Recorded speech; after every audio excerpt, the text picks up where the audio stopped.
Você já parou para pensar no poder de uma prisão? Para muitos, ela representa fim, fracasso, silêncio.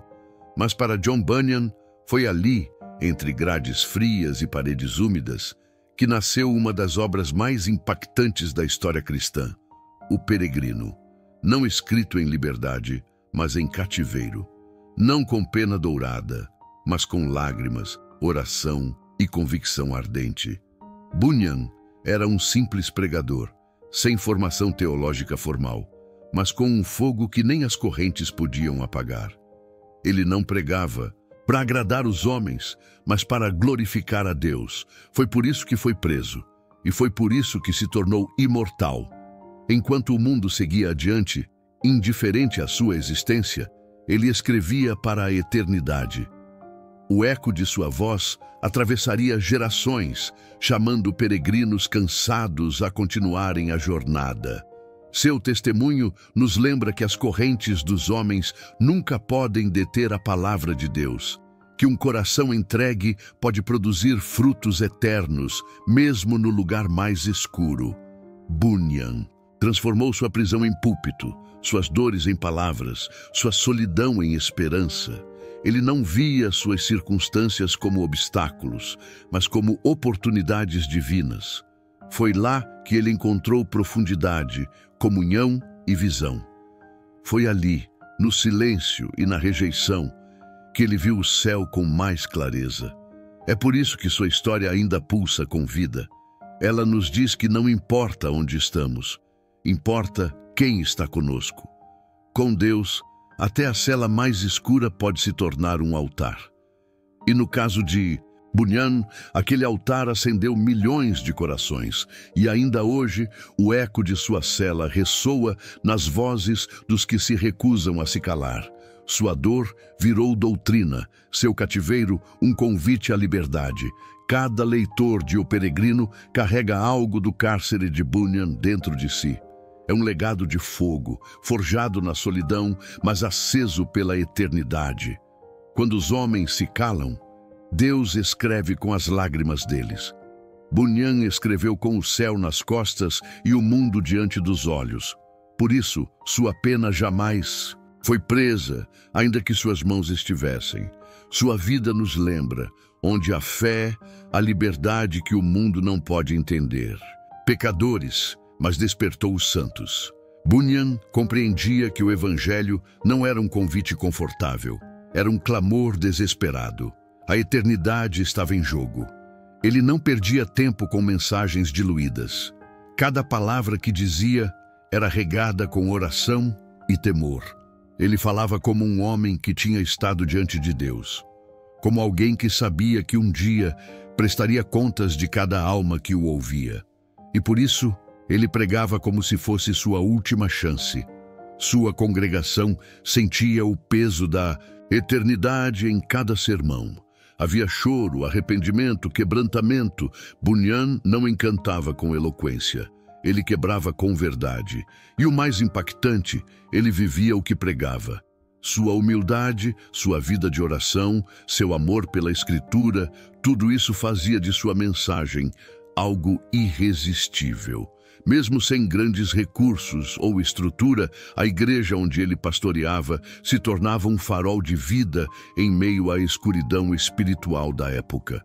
Homens e mulheres deixavam o pecado, restauravam suas casas, entregavam suas vidas ao Senhor.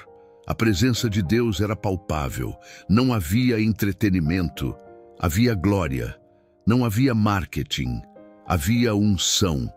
O ministério de Bunyan era um lembrete de que o céu ainda responde a corações rendidos. Era como se cada sermão seu fosse um trovão em meio ao silêncio da religiosidade. Ele não era popular, era profético. Ele não era charmoso, era cortante. Bunyan ousava dizer o que muitos temiam. Ele falava do juízo, do inferno, do sangue de Cristo, da urgência da conversão. E fazia isso com amor e lágrimas, como quem suplica ao pé de uma cova. Seu púlpito era um altar de sacrifício, onde ele entregava sua vida por amor às almas. E muitos, tocados por Deus, jamais foram os mesmos. Simples como pão, ele não complicava o evangelho, ele o clareava. Em seus escritos e sermões, ele exaltava a soberania de Deus, a depravação humana e a salvação pela fé somente. Mas, acima de tudo, ele fazia isso com lágrimas nos olhos e paixão no peito.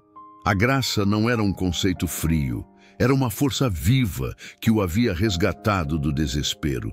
Ele não falava da graça apenas como doutrina, mas como alguém que havia sido salvo por ela das profundezas da culpa. Ele conhecia o peso do pecado e o alívio da cruz. E por isso, quando falava da misericórdia de Deus, suas palavras carregavam autoridade e verdade. Bunyan pregava para o coração. Ele não buscava vencer debates, ele buscava alcançar almas. Sua teologia era uma ponte entre o céu e o pecador. E essa ponte tinha nome: Jesus Cristo. O Cristo exaltado, crucificado, ressurreto e presente. Cada mensagem sua era um convite ao Calvário, e milhares responderam. Pessoas comuns, aflitas, cheias de dúvidas, encontravam esperança nas palavras desse homem, marcado pela graça. Ele apontava não para si, mas para o Cordeiro. E a graça que ele pregava não era uma desculpa para o pecado, era o poder para vencê-lo. Ele via o Evangelho como transformação, não apenas perdão. Como nova vida, não apenas nova chance. Sua teologia impactava não apenas mentes, mas vidas inteiras.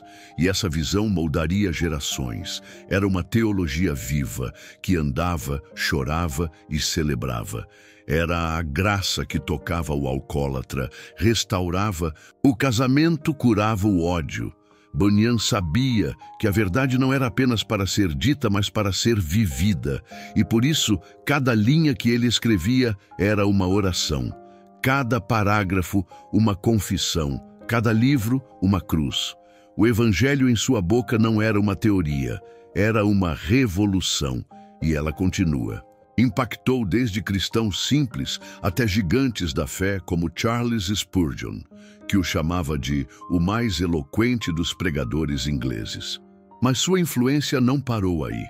Durante os grandes avivamentos na Inglaterra e América, suas palavras eram relembradas, suas verdades redescobertas. O clamor por santidade, o chamado à renúncia, a ênfase na graça que salva e transforma, tudo isso ecoava em Bunyan, antes de se tornar o grito das multidões em chamas pelo Espírito. Nas campanhas de Whitefield, nos hinos de Wesley, nos sermões de Edwards, o eco de Bunyan estava lá. Ele havia semeado com lágrimas e oração, e agora o mundo colhia com júbilo.